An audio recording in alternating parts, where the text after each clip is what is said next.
Avez-vous déjà ressenti cette douleur lancinante dans le bas du dos un dimanche soir, en regardant votre pelouse et en vous disant que vous n'avez même pas eu 5 minutes pour vous y asseoir?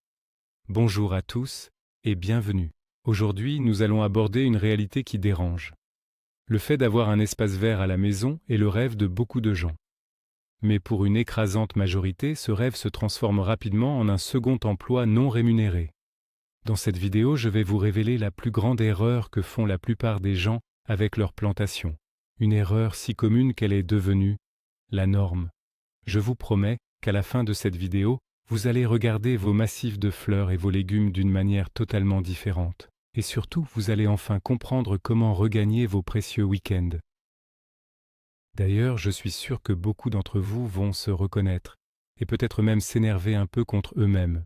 Alors, êtes-vous de ceux qui servent leur terrain, ou est-ce votre terrain qui vous sert? Dites-moi en commentaire combien d'heures par semaine vous passez à désherber.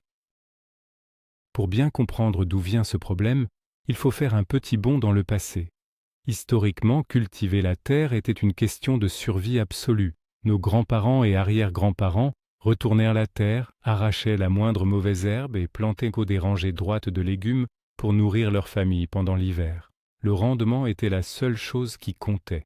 Aujourd'hui, pour la grande majorité d'entre nous, la culture des plantes est devenue un loisir, un moyen de s'évader du stress de la vie moderne. Pourtant, nous avons conservé exactement la même mentalité de survie et de labeur intensif. Nous avons gardé les outils lourds, les techniques épuisantes et l'obsession de la propreté absolue. Nous avons oublié que notre objectif principal n'est plus de survivre à une famine, mais simplement de trouver un peu de paix et de beauté à quelques pas de notre salon. Mais qu'est-ce qui se cache vraiment derrière cette fatigue constante? Entrons dans le vif du sujet avec notre premier point, l'illusion absolue du contrôle total. Beaucoup d'entre nous considèrent cet espace extérieur comme une toile vierge que nous devons dominer, nettoyer et soumettre à notre volonté.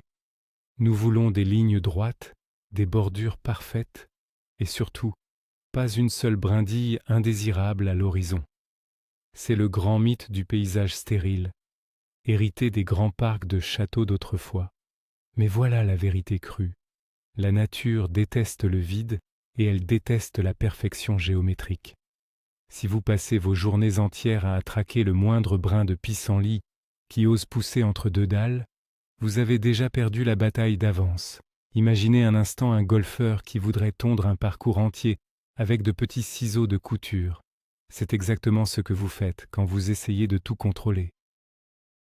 Au lieu de lutter contre la biologie de votre terrain, pourquoi ne pas faire la paix avec elle?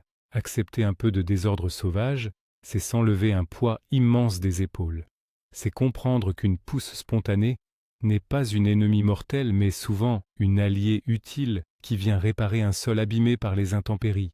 Lâcher prise sur cette perfection clinique est la première étape indispensable pour retrouver le sourire au milieu de vos plantations. Passons maintenant à la deuxième grande illusion, le piège redoutable du potager surdimensionné. Ah, la magie du mois d'avril. Le soleil brille, les oiseaux chantent, et nous nous précipitons tous pour acheter des dizaines de paquets de graines. Nous nous imaginons déjà en train de nourrir tout le quartier avec nos propres récoltes. C'est ainsi que l'on se retrouve à planter 40 pièces de tomates et une vingtaine de courgettes. Mais que se passe-t-il vraiment au mois d'août? C'est le cauchemar absolu. Vous passez des heures chaque soir à arroser, à tutorer et à supplier vos voisins de prendre vos légumes en surplus parce que votre congélateur est déjà plein à craquer. Vous êtes devenu l'esclave de votre propre générosité printanière. L'erreur ici est de voir grand avant de voir juste. L'idée géniale pour éviter cet épuisement est de commencer tout petit. Un simple carré potager bien entretenu vous donnera plus de satisfaction et souvent de meilleures récoltes qu'un immense champ de bataille rempli de légumes malades et délaissés. Cultivez ce que vous aimez vraiment manger et laissez les productions industrielles aux agriculteurs dont c'est le métier. Ceci nous amène directement à notre troisième observation cruciale, l'aveuglement face au microclimat de votre propre terrain. Avez-vous déjà acheté une plante magnifique en jardinerie pour la voir mourir à petit feu quelques semaines après l'avoir installée chez vous? C'est très frustrant. La plupart du temps, nous forçons les choses. Nous voulons à tout prix planter un rosier fragile dans un coin exposé au vent du nord, où nous essayons de faire pousser de la lavande méditerranéenne dans une zone d'ombre constamment humide. Nous luttons perpétuellement contre les éléments naturels. C'est comme essayer de faire porter un manteau d'hiver à quelqu'un en plein désert. Ça ne fonctionne pas. Le secret est d'observer avant d'agir. Prenez le temps de noter où le soleil frappe le matin, où la pluie stagne après un orage, et où le vent s'engouffre. Adaptez vos choix de végétation à la réalité de votre espace, et non l'inverse. En choisissant des variétés naturellement adaptées à vos conditions spécifiques, vous éliminez 80% du travail d'entretien, des maladies et de la frustration. C'est le principe même de la plante qu'on met en terre et qu'on regarde grandir toute seule. Et que dire de cette quatrième habitude désastreuse, la culture du sol nu? C'est probablement l'un des mythes les plus tenaces et les plus destructeurs. Nous avons été conditionnés à croire qu'un massif de fleurs propres est un massif où l'on ne voit que de la terre bien noire et bien ratissée. Pour obtenir ce résultat, nous passons des heures à gratter, à sarcler et à évacuer les feuilles mortes. Mais dans la vraie nature, le sol nu n'existe presque jamais. Une forêt ne laisse jamais sa terre exposée au soleil cuisant ou aux pluies battantes. En laissant la terre à nu, vous tuez la vie microbienne, vous laissez l'eau s'évaporer à une vitesse folle et vous offrez une piste d'atterrissage parfaite pour toutes les herbes indésirables que vous détestez tant. La solution miracle, c'est le paillage. Couvrez votre terre avec des feuilles mortes, de la paille ou des copeaux de bois. Pensez-y comme à une couverture protectrice. Non seulement vous réduirez l'arrosage par 3, mais vous n'aurez quasiment plus jamais besoin de gratter la terre. Le paillage nourrit le sol pendant que vous pouvez enfin vous reposer dans votre hamac. Abordons maintenant un sujet qui fâche, notre 5e erreur, la guerre chimique inutile et coûteuse. Dès qu'une feuille présente un petit trou ou qu'un puceron pointe le bout de son nez, c'est la panique générale. On sort l'arsenal lourd, les pulvérisateurs et les produits toxiques au nom imprononçable. On veut éradiquer la menace immédiatement, mais cette réaction impulsive crée un cercle vicieux catastrophique. En pulvérisant des insecticides, vous tuez certes les pucerons, mais vous tuez aussi les coccinelles et les oiseaux qui s'en nourrissent. Vous détruisez la police naturelle de votre propre écosystème. L'année suivante, les pucerons reviendront encore plus nombreux, car ils n'auront plus aucun prédateur pour les arrêter.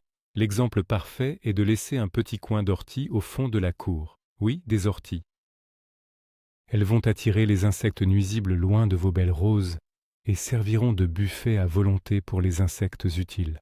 Arrêtez de combattre chaque petite bête. Un environnement sain est un endroit où grouille la vie, avec un équilibre naturel où chaque insecte joue son rôle. Poursuivons avec un oubli dramatique, notre 6e point, l'absence totale d'espace de vie. C'est peut-être la chose la plus triste à observer. Promenez-vous chez de nombreuses personnes passionnées par leurs plantes. Vous y verrez de magnifiques alignements de fleurs, un abri pour ranger une tondeuse hors de prix, des tuyaux d'arrosage dernier cri et des tas de compost parfaitement entretenus. Mais cherchez bien, vous ne trouverez parfois aucun endroit confortable pour s'asseoir à l'ombre. Pas de banc sous un vieil arbre, pas de petite table pour prendre un café le matin en écoutant les oiseaux. L'espace a été conçu exclusivement comme un lieu de travail acharné, et non comme un lieu de vie et de détente. C'est une erreur de conception fondamentale. À quoi bon créer un paysage magnifique si vous ne prenez jamais le temps de vous y installer pour le contempler? Mon conseil est simple. Avant même de planter une seule nouvelle fleur cette année, installez une chaise confortable dans le meilleur coin de votre terrain. Faites de cet endroit votre priorité absolue. Vous réaliserez alors pourquoi vous vous donnez tout ce mal. Voici venir la 7e erreur, l'obsession ruineuse des plantes exotiques inadaptées. Nous sommes tous coupables de cela.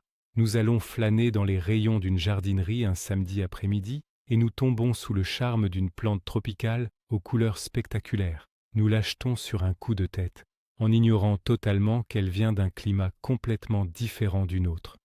Le résultat? Dès que l'hiver approche, nous voilà transformés en infirmiers pour plantes. Nous passons des heures à emballer ces végétaux fragiles dans des voiles d'hivernage disgracieux, à les rentrer dans un garage sombre et à prier pour qu'ils survivent au gel. C'est une perte de temps, d'énergie et d'argent considérable. L'astuce brillante est de se tourner vers la flore locale et rustique. Les végétaux qui poussent naturellement dans votre région ont survécu à des milliers d'hivers sans l'aide de personne. Ils sont forts, résistants aux maladies locales et ne demanderont aucune protection particulière. Célébrez la beauté de votre propre région au lieu d'essayer de recréer une jungle tropicale vouée à l'échec. La 8e habitude que nous devons absolument déconstruire est le grand mythe de l'arrosage superficiel quotidien. C'est un rituel estival très répandu. Tous les soirs, après le travail, on prend le tuyau et on asperge gaiement l'ensemble des massifs pendant une dizaine de minutes. L'eau rafraîchit l'air, ça sent bon la terre mouillée et on a l'impression du devoir accompli. Mais botaniquement parlant, c'est une catastrophe. En ne mouillant que les tout premiers centimètres de terre, vous apprenez aux racines de vos plantes à rester en surface pour trouver à boire. À la première grosse journée de canicule, ces racines superficielles vont littéralement griller et la plante va mourir. Il faut changer complètement de méthode. La bonne pratique consiste à arroser très abondamment, mais seulement une fois par semaine. Il faut que l'eau pénètre profondément dans le sol. Ainsi, les racines vont plonger en profondeur pour suivre l'humidité. Vos plantations deviendront beaucoup plus robustes, indépendantes et capables de résister à de longues périodes de sécheresse sans votre intervention constante. Avant-dernier point, et non des moindres, le syndrome de la taille chirurgicale permanente. C'est une véritable maladie chez certains propriétaires de pavillons. Dès qu'une branche dépasse de quelques centimètres, ils sortent le taille-haie électrique. Ils transforment de magnifiques arbustes au port naturel en de tristes boules géométriques, en cubes parfaits ou en cylindres rigides. Non seulement ce travail de sculpture demande un temps fou et provoque des douleurs dans les bras, mais en plus, il empêche souvent la floraison. En effet, en taillant sans cesse, vous coupez les futurs bourgeons floraux. Vous vous retrouvez avec des murs verts très stricts, mais sans aucune fleur, sans parfum, et sans abri pour les petits oiseaux. Laissez vos arbustes respirer. Laissez-les prendre leur forme naturelle. Laissez leurs branches s'arquer sous le poids de leurs propres fleurs. Une taille d'entretien douce une fois par an est largement suffisante pour la santé de la plupart des espèces. Rangez les outils électriques et profitez du spectacle que la nature vous offre spontanément. Enfin, pour clore cette liste, parlons de la 10e erreur, qui est en fait la cause de toutes les autres. Il s'agit du manque de changement de mentalité fondamentale. La plus grosse erreur, c'est de se considérer comme le maître absolu des lieux, le grand patron qui doit diriger chaque brin d'herbe à la baguette. Tant que vous garderez cette vision autoritaire, votre extérieur sera une source de stress et de fatigue inépuisable. Le secret ultime pour enfin donner du sens à tout cela, c'est de changer de rôle. Vous n'êtes pas le maître de la nature, vous êtes son partenaire. Vous êtes le chef d'orchestre d'un écosystème complexe et merveilleux. Quand vous comprenez qu'une petite zone un peu sauvage est le refuge idéal pour les hérissons qui mangeront vos limaces, vous arrêtez de vouloir tout nettoyer. Quand vous sortez un samedi matin avec une tasse de café, non pas pour chercher ce qui cloche, mais simplement pour observer le vol capricieux des papillons au-dessus de vos lavandes, c'est à cet instant précis que vous cessez d'être un simple travailleur acharné pour devenir un véritable jardinier heureux. Voilà, nous avons fait le tour de cette erreur monumentale et de toutes les petites habitudes toxiques qui en découlent. Le tournant majeur que vous devez prendre aujourd'hui est radical. L'illusion du contrôle parfait est un piège qui vole votre temps et votre santé. En arrêtant de vous battre contre les éléments, en adoptant le paillage, en acceptant la biodiversité et en créant de vrais espaces pour vous reposer, tout change. L'impact est immense.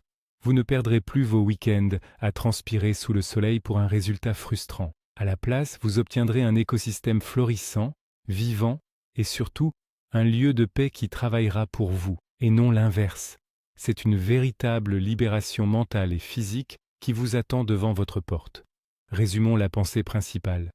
Un beau paysage n'est pas un lieu que l'on doit dominer par la force de ses bras. C'est un partenaire avec lequel on collabore intelligemment.